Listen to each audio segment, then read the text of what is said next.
छत्तीसगढ़ में टोटल ग्राम है ना, कुल जो ग्राम पंचायत है उनकी संख्या है 10,971 अभी तक का जो डेटा प्राप्त हुआ है उसमें, है ना। अब उसके बाद देखो ग्राम पंचायत जो है, जैसे हम इसको ग्राम पंचायत बोलें तो ग्राम पंचायत का गठन कैसे होता है पूरा। सबसे पहले तो ग्राम सभा बनेगी, है ना, फिर यहाँ से निर्वाचन होता है। तो सबसे पहले पंच, उसके बाद यहाँ पे सरपंच, जिसको अध्यक्ष, जैसे जो अध्यक्ष जैसा होता है ना उसको सरपंच बोलते हैं। इनका चुनाव होता है, कैसे होगा, प्रत्यक्ष निर्वाचन से, है ना। ठीक है। उसके बाद क्या करते हैं कि जो पंच हैं उनमें से कोई लोग जो हैं वो उप सरपंच के लिए दावेदारी करेंगे, और पंच जो है वो मतदान करके क्या करते हैं, मतलब ये अप्रत्यक्ष जैसा मतदान होता है जिसमें वो उप सरपंच का चुनाव करते हैं। तो ये है इसका गठन। तो पदाधिकारी कितने होंगे, 3 पदाधिकारी, 3 प्रकार के पदाधिकारी जो हैं वो ग्राम पंचायत में तुमको देखने को मिलेगा, पंच, सरपंच और उप सरपंच, है ना। ये चीज हम पहले भी पढ़ चुके हैं। अब देखो यहाँ जो निर्वाचन होता है ना, ये निर्वाचन का क्या मतलब होता है, चुनाव, जिसको हम आम बोलचाल की भाषा में बोलते हैं चुनाव। तो चुनाव के लिए क्या होगा, राज्यपाल के अधिसूचना के पश्चात राज्य निर्वाचन आयोग द्वारा, तो यह क्या करेगा, राज्यपाल जो है वो अधिसूचना जारी करता है ना, और इस अधिसूचना के बाद राज्य निर्वाचन आयोग जो है वो इनका निर्वाचन करवाता है। ठीक है। ये सब शब्द जो हैं हम इनको पिछली क्लास में बहुत विस्तार से देख चुके हैं कि इनका क्या संवैधानिक प्रावधान है, पंचायती राज, छत्तीसगढ़ पंचायती राज अधिनियम में क्या व्यवस्था दी गई है, कैसे निर्वाचन आयुक्त बनता है, ठीक है, निर्वाचन आयोग बनता है, उसका आयुक्त होता है, उसको क्या क्या शक्तियां होती हैं, है ना, ये सब चीजें हम पढ़ चुके हैं। अब देखो कि जो निर्वाचन क्षेत्र है, तो निर्वाचन क्षेत्र जैसे हम देखेंगे तो क्या होता है कि गांव जो होता है वो वार्ड में बटा होता है, ठीक है, और वार्ड में लगभग जो मतदाताओं की संख्या है वो लगभग कितनी होती है, लगभग बराबर होती है। तो यहाँ पे मिनिमम मतलब न्यूनतम निर्वाचन क्षेत्र कितना होना चाहिए, 10, और अधिकतम कितना है, ठीक है, अधिकतम जो है वो है 20। इसके बाद देखो कि पंचायत का गठन क्या है। तो पंचायत के लिए गठन के लिए क्या करते हैं कि जैसे एक किसी पंचायत का गठन करना है तो वहां कम से कम 1,000 की जनसंख्या होनी चाहिए, तभी वहां पे क्या होगा, ग्राम पंचायत का गठन होगा, है ना। तो जनसंख्या कितनी होनी चाहिए, 1,000 न्यूनतम, और इस ग्राम पंचायत में एक से अधिक ग्राम को सम्मिलित किया जा सकता है। तो एक से अधिक ग्रामों से मिलके ग्राम पंचायत का गठन किया जा सकता है ऐसे करके, ठीक है। अब देखो कि जो पदाधिकारी हैं उनके बारे में हम कुछ विशेष देखने का प्रयास करते हैं, जो छोटी छोटी चीजें हैं जिनसे क्वेश्चन पूछा जाता है। तो यहाँ पे देखो जो पदाधिकारी हैं उनको मैं लिख रहा हूं, सरपंच, पंच और उप सरपंच, ये 3 प्रकार के पदाधिकारी होंगे। तो इसकी अब यहाँ पे देखें, हम स्थिति समझने का प्रयास करते हैं कि स्थिति कैसे होती है इनकी, ठीक है। तो यहाँ पे देखो ग्राम सरपंच जो होता है वो क्या होता है, यहाँ पे ग्राम पंचायत का प्रतिनिधि होता है, ठीक है। पंच जो होता है वो कहाँ का होता है, वार्ड का प्रतिनिधि होता है। और उप सरपंच क्या होता है कि उप सरपंच का पद इसलिए बनाया जाता है कि अब कभी अगर सरपंच उपस्थित ना हो पाए या अपने कर्तव्यों का पालन न कर पाए तो उसकी जगह पे ये उप सरपंच जो है उसके जितने भी कर्तव्य हैं उनका निर्वहन करता है। तो ये इनकी स्थिति है।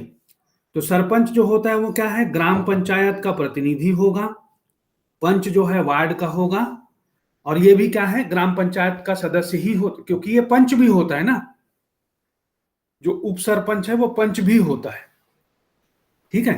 लेकिन यहां पे अंतर क्या हो जाता है कि ग्राम सभा में न्यूनतम जो आपका कोरम है उसके लिए पंच और सरपंच उत्तरदायी होते हैं, लेकिन उप सरपंच नहीं होता है। जबकि उप सरपंच एक पंच भी होता है, लेकिन इसके ऊपर ग्राम सभा की बैठक जो कोरम है उसके लिए उत्तरदायित्व नहीं डाला गया है। उत्तरदायी केवल कौन होते हैं? सरपंच और पंच ही होते हैं। ठीक है, तो ये चीज हो गई। अब आगे हम देखते हैं कि इनका जो निर्वाचन है ना, तो निर्वाचन कैसे होगा? प्रत्यक्ष होगा सरपंच का, पंच का कैसे होगा? प्रत्यक्ष होगा, और इसका अप्रत्यक्ष होगा। उसके बाद देखो न्यूनतम आयु की बात करें हम, ठीक है, यहां पे न्यूनतम आयु कितनी होनी चाहिए? तो तुमको यहां पे देखना है कि सभी के लिए न्यूनतम आयु क्या है? 21 वर्ष होनी चाहिए। तो 21 वर्ष से कम आयु का कोई भी मतलब ग्राम सभा का कोई भी सदस्य क्या है? पंच, सरपंच और उप सरपंच के लिए चुनाव नहीं लड़ सकता है। तो न्यूनतम आयु जो है वो कितनी होनी चाहिए? 21 वर्ष की होनी चाहिए।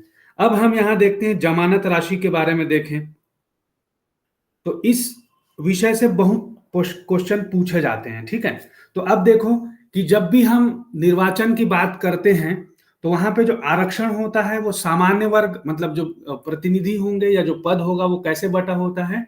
एक तो आरक्षित वर्ग होता है और एक अनारक्षित वर्ग होता है। तो अनारक्षित वर्ग मतलब क्या है? जनरल सीट जो होती है उसको बोलते हैं। ठीक है, और आरक्षित वर्ग में क्या आता है? एसटी, एससी और ओबीसी। ठीक है, तो इन्हीं के लिए देखेंगे हम। तो यहां पे देखो सबसे पहले हम क्या करते हैं, सामान्य वर्ग के लिए देखें। तो सामान्य वर्ग का अगर आपको सरपंच का चुनाव लड़ना है तो 200 रुपए, ये राशि ना बढ़ गई है शायद अभी, ठीक है, लेकिन अभी जो आपको बुक में है वो मैं देख के बता रहा हूं। अभी जो लेटेस्ट वाले चुनाव हुआ है उसमें क्या था वो मैं बाद में कंफर्म करके आपको बता दूंगा, है ना। सामान्य वर्ग के लिए 200, और आरक्षित वर्ग जो है, आरक्षित वर्ग के लिए अगर सरपंच का आपको चुनाव लड़ना है तो 100 रुपए की जमानत राशि आपको देनी पड़ेगी। पंच के लिए क्या है? पंच के लिए है 40 रुपए, और आरक्षित वर्ग के लिए है 20 रुपए। ठीक है, ये जमानत राशि है। और यहां पे क्या है कि ये तो पंच रह गई, पंच सरपंच का चुनाव लड़ा ही रहता है, ये तो ये अप्रत्यक्ष होता है, इसलिए यहां पे जमानत राशि की आवश्यकता नहीं होती है। ठीक, समझ में आ गया। अब देखो कार्यकाल, तो कार्यकाल भी हम देख चुके थे कि प्रथम अधिवेशन से कितने साल की होती है? प्रथम अधिवेशन से गिनती चालू होती है और 5 वर्ष की होती है। ठीक है, तो 5 वर्ष, 5 वर्ष और ये 5 वर्ष। ठीक है, यहां पे बस क्या है चीज आपको याद रखनी है कि प्रथम अधिवेशन के पश्चात आगामी 5 वर्ष के लिए इनका कार्यकाल होता है। शपथ के संबंध में देखें हम, तो शपथ में आपको बताया था कि ग्राम सचिव होता है वो दिलाता है, और संबोधित किसको करते हैं? ये करते हैं अनुविभागीय अधिकारी को। ठीक है, उसके बाद यहां पे भी सचिव और संबोधित अधिकारी, अनुविभागीय अधिकारी, और इसके लिए भी क्या होगा? हाँ, है ना। तो इसके लिए भी क्या है कि सचिव और संबोधित अधिकारी जो होता है वो अनुविभागीय अधिकारी होता है। ठीक है, एसडीएम। अब उसके बाद देखना, जब त्याग पत्र की बात करेंगे हम, तो त्याग पत्र ये किनको संबोधित करके करता है? तो त्याग पत्र जो सरपंच है वो देता है किसको? जिला उप संचालक पंचायत को, है ना। और पंच और उप सरपंच जो है वो किनको देंगे? सॉरी, ये जो पंच है ये देगा आपको सरपंच को देगा, और ये भी जो है वो जिला उप संचालक पंचायत को करेगा। तो ये चीज हो गई। अब मत पत्र का जो रंग है वो देखें, तो ये भी चीज हम देख चुके हैं। तो सरपंच के लिए क्या होता है? नीला रंग होता है, और पंच के लिए क्या होता है? सफेद। और इसके लिए व्यवस्था नहीं है, अप्रत्यक्ष निर्वाचन होता है, तो वो अलग से व्यवस्था की जा सकती है। अब यहां पे देखो जो सबसे अहम चीज है कि सरपंच देखते हैं, पंच देखते हैं, और उप सरपंच पहले विभाजित कर लेते हैं इसको। इसके बाद देखो कि पद मुक्ति जो है ना, पद मुक्ति जो है मतलब इसको पद से कैसे हटाया जा सकता है। तो देखो सबसे पहले हम देखते हैं सरपंच के लिए। तो सरपंच के लिए क्या है? अविश्वास प्रस्ताव आएगा। ठीक है, इसकी व्यवस्था हमने देखी थी। और उप सरपंच के लिए भी क्या है? अविश्वास प्रस्ताव ही आता है। ठीक है, प्रतिनिधि जो है, प्रतिनिधि वापस बुलाना, ठीक है, मतलब इसको रिकॉल बोलते हैं ना, तो ये रिकॉल किया जा सकता है इसको, ठीक। और उसके बाद एक तरीका होता है निलंबन का, निलंबन और पद से हटाना, ठीक है। जैसे ग्राम सभा में जो कोरम पूरा नहीं होता है तो हटाया जा सकता है, वो वाली चीजें हैं। तो अब यहां पे देखो कि रिकॉल जो है वो बस नहीं होता है, यहां पे उप सरपंच का निलंबन हो जाता है और पद से हटाया जाना भी होता है। तो ये अंतर है सरपंच और उप सरपंच में, ठीक है। तो रिकॉल जो व्यवस्था है वो उप सरपंच के लिए नहीं है ना। अब उसके बाद क्या है, अब हम पंच का देखते हैं। तो पंच में देखो, पंच जो होता है उसके लिए अविश्वास प्रस्ताव नहीं होता है, इसके लिए रिकॉल की व्यवस्था है, निलंबित किया जा सकता है और इसको पद से हटाया जा सकता है, ठीक। तो ये जो टेबल है उसको तुम लोग अच्छे से बना के रखना, इससे बहुत सारे क्वेश्चन बनते हैं। जैसे सत्य असत्य कथन वाले बनेंगे कि अविश्वास प्रस्ताव द्वारा सरपंच को पद मुक्त किया जा सकता है, हाँ। रिकॉल द्वारा किया जा सकता है, हाँ। निलंबन द्वारा किया जा सकता है, हाँ। पद त्याग द्वारा हटाया जा सकता है, पद से हटाया जा सकता है, तो हाँ। तो ये टेबल आप लोग बना के रखिएगा। तो ये कुछ जो महत्वपूर्ण चीजें थी जो विस्तार से हमने देखी। अब हम देखते हैं कि सरपंच से संबंधित कुछ महत्वपूर्ण तथ्य हैं, उनको हम देखने का प्रयास करते हैं। तो सरपंच का देखते हैं। तो देखो, प्रत्येक वर्ष क्या होता है, ग्राम सभा का कम से कम 4 बार त्रैमासिक बैठक आयोजित कराना इसका काम है, ठीक है। कितना? कम से कम 4 बार त्रैमासिक ये बैठक करवाएगा। दूसरी चीज जो देखें हम कि ग्राम सभा की बैठकों में गणपूर्ति करने का उत्तरदायित्व जो होता है वो निर्वाचित क्षेत्र के अनुसार किसके किसके ऊपर होता है, पढ़ा था हमने, सरपंच और उप सरपंच के ऊपर। तो यहाँ पे गणपूर्ति का उत्तरदायित्व होगा इसके ऊपर। अगला बिंदु देखें कि ग्राम सभा की लगातार 3 बैठकों में गणपूर्ति नहीं होने पर, ठीक है, संबंधित सरपंच और पंच को नोटिस दिया जाता है और बोला जाता है कि आगामी 2 वर्ष मतलब 2 ग्राम सभाओं में गणपूर्ति का अवसर दिया जाता है, और इसके बाद भी अगर गणपूर्ति नहीं होती है तो उनके विरुद्ध पद से हटाने की कार्यवाही की जाती है, ठीक है। ये चीज हो गई। अगला बिंदु देखें महत्वपूर्ण तथ्य में, तो ग्राम पंचायत एवं उनकी स्थायी समितियों की हर माह में कम से कम 1 बार बैठक आयोजित कराना है, ठीक है। तो ये ग्राम पंचायत के जो पदाधिकारी होते हैं उनका ये उत्तरदायित्व होता है कि जो समिति बनती है, ये देखेंगे हम अभी बाद में, ठीक है। जो समिति बनती है उसकी क्या है कि माह में कम से कम, प्रति माह कराना है इसको, है ना, माह में कम से कम 1 बार बैठक कराना इनका उत्तरदायित्व होता है।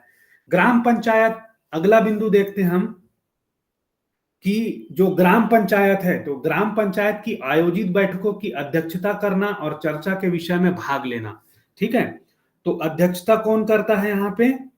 सामान्य के लिए बताया था मैं, सरपंच जो है ना, ये नहीं रहेगा तो उप सरपंच करेगा, वो नहीं रहेगा तो पंच में से कोई जो है अपने आप को, है ना, अपने में से किसी को बहुमत से चुनेंगे वो करेगा। तो अध्यक्षता करना तो उत्तरदायित्व तो बनता ही है सरपंच का।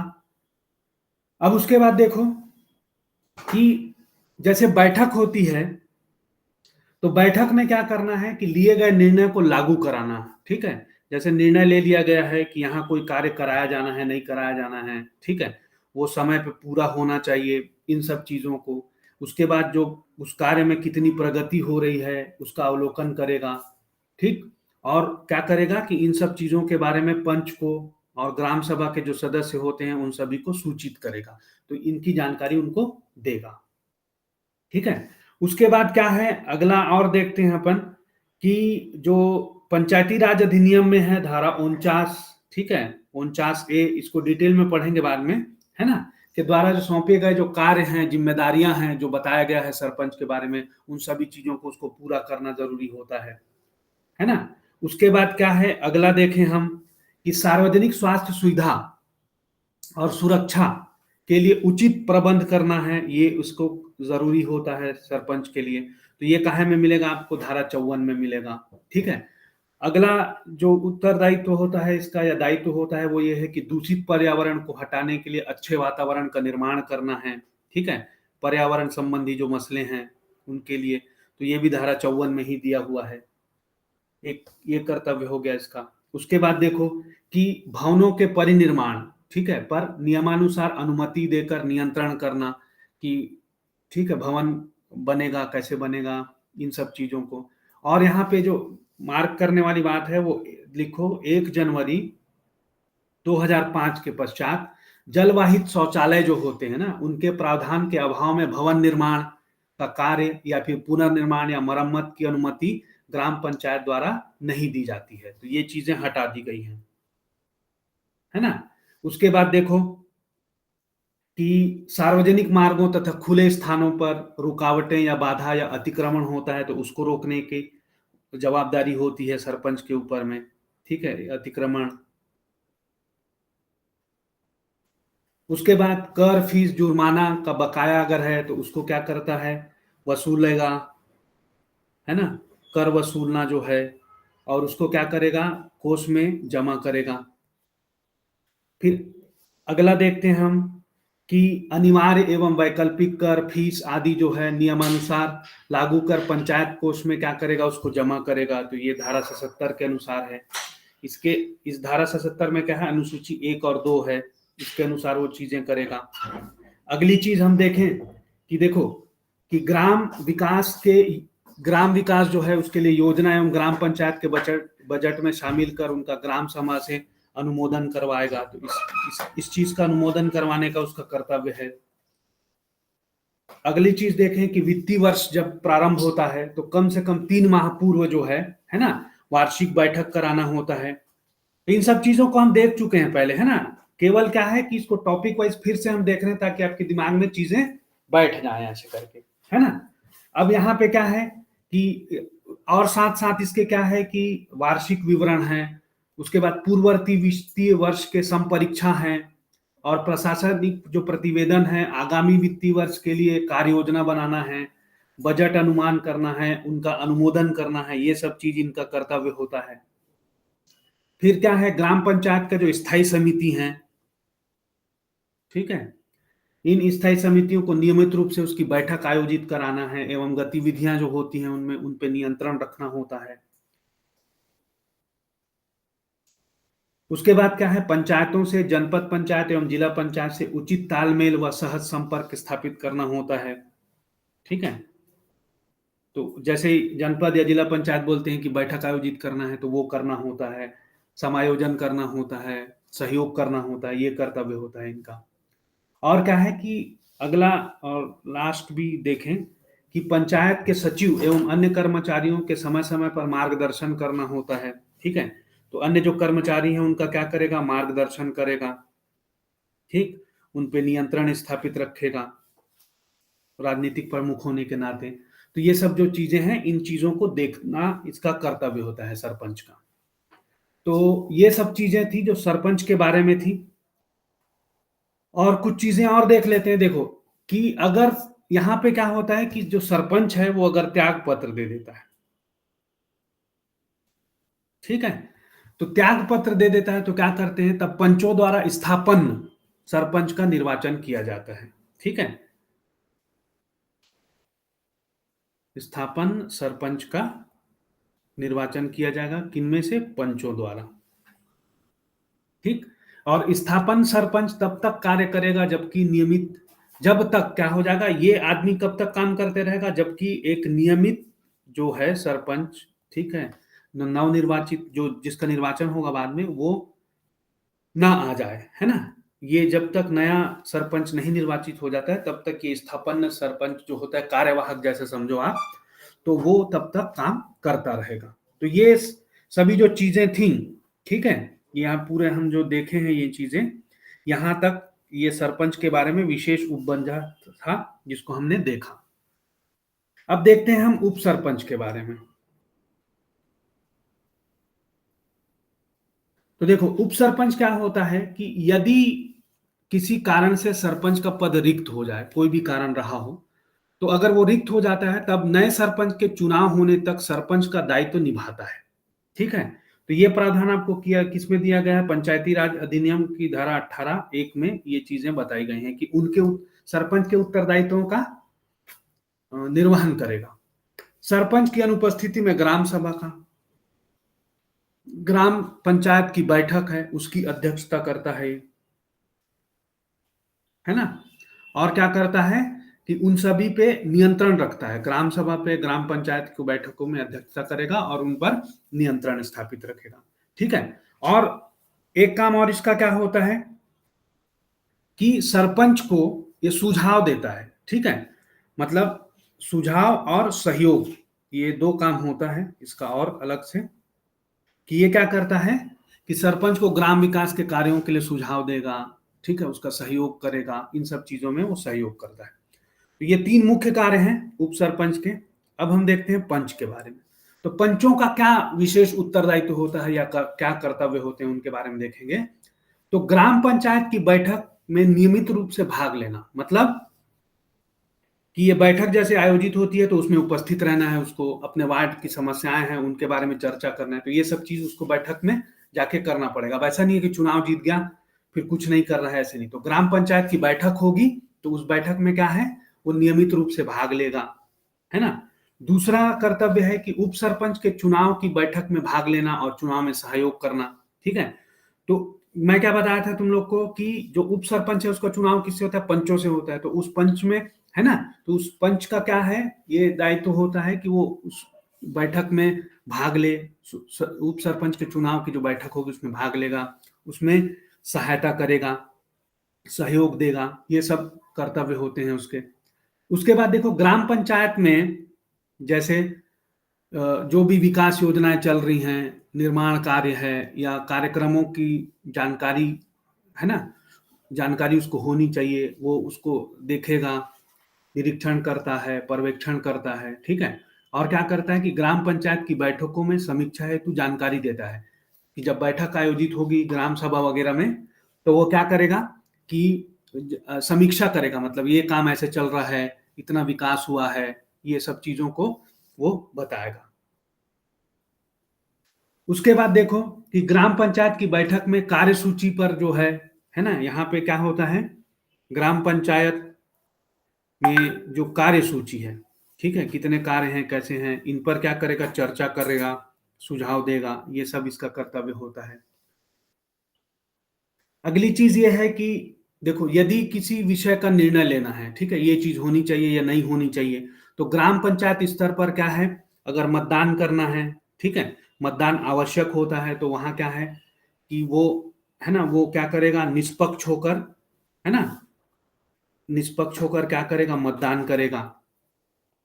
जिस वार्ड का वो प्रतिनिधि है, अगला कर्तव्य देखें कि जिस वार्ड का वो प्रतिनिधि है उस क्षेत्र के विकास के लिए प्रयास करेगा, है ना, अपने वार्ड के लिए, अपने वार्ड वासियों की जो आवश्यकताएं हैं, उनकी जो जरूरतें हैं उनको ध्यान में रखेगा और ग्राम पंचायत की जो वार्षिक योजना बनती है उन कार्यों में उनको शामिल करवाने का प्रस्ताव करवाएगा। ठीक है, प्रयास करेगा कि वो विकास कार्य उनके वार्ड में हो जाएं, ये सब चीजें हैं। उसके बाद अगली चीज ऐसे देखें कि शासकीय अधिकारी जो हैं अमले से आवश्यक सहयोग जो प्राप्त करना है ना, तो ये सहयोग प्राप्त करेगा और उनको सहयोग देगा, ये चीजें हैं। फिर ग्राम पंचायत के सरपंच या उप सरपंच की अनुपस्थिति में अपने पद पर न होने की स्थिति में ग्राम पंचायत की बैठक के लिए पंच द्वारा अपने में से एक अध्यक्ष चुना जाता है ना, यहाँ पे अध्यक्षता के लिए अगर अध्यक्ष, है ना, यहाँ पे सरपंच उप सरपंच नहीं है तो फिर उनमें उनमें से किसी एक को वो बहुमत द्वारा चुनते हैं, उसके बाद वो अध्यक्षता करता है, ये उसका उत्तरदायित्व है। ठीक। और उसके बाद आगे देखें कि सरपंच एवं उप सरपंच के जो कार्य हैं, ठीक है, तो उनके कार्य में सहयोग करेगा, सुझाव देगा, सहायता करेगा, ये सब चीजें हैं उनको करनी है। ग्राम पंचायत के गतिविधियों पर निगाह रखेगा, है ना, और उनसे जो चीजें किसी भी स्तर पर अगर कुछ कमी बेसी पड़ रही है तो उन सब चीजों को ध्यान देगा। और क्या है कि उनको जैसे उनके जो ऊपर मतलब उप सरपंच और पंच है, इन लोगों को क्या करेगा, उनका ध्यान आकर्षित करवाएगा कि ये चीजें जो हैं वो गलत हो रही हैं या इस तरीके से होनी चाहिए, तो ये सब चीजें जो है वो अपने स्तर पर ये करेगा और इस प्रकार का उत्तरदायित्व उसका होता है।